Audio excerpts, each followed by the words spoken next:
بسم اللہ الرحمن الرحیم. شروع اللہ کا نام لے کر جو بڑا مہربان نہایت رحم والا ہے. فجر کی قسم اور 10 راتوں کی اور جفت اور طاق کی اور رات کی جب رخصت ہونے لگے، اور بے شک یہ چیزیں عقل مندوں کے نزدیک قسم کھانے کے لائق ہیں، اس بات پر کہ کافروں کو ضرور عذاب ہوگا.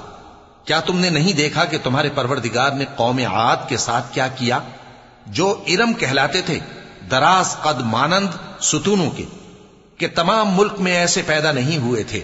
اور سمود کے ساتھ کیا کیا، جو وادی قرا میں چٹانیں تراشتے تھے. اور فرعون کے ساتھ کیا کیا، جو خیمے اور میخیں رکھتا تھا.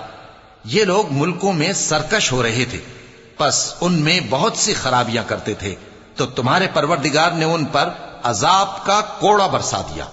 بے شک تمہارا پروردگار طاق میں ہے.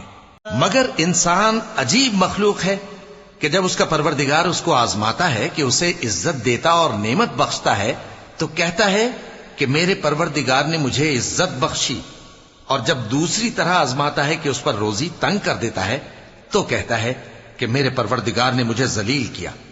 یوں نہیں، بلکہ تم لوگ یتیم کی خاطر نہیں کرتے، اور نہ مسکین کو کھانا کھلانے کی ترغیب دیتے ہو، اور میراث کے مال کو سمیٹ کر کھا جاتے ہو، اور مال کو بہت ہی عزیز رکھتے ہو.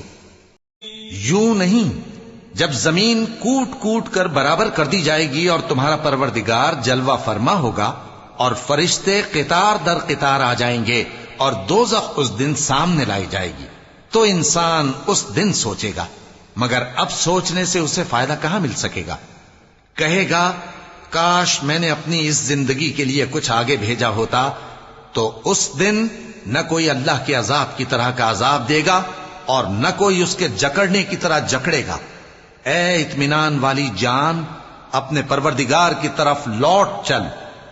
تو اس سے راضی، وہ تجھ سے راضی، سو تو میرے خاص بندوں میں شامل ہو جا اور میری بہشت میں داخل ہو جا.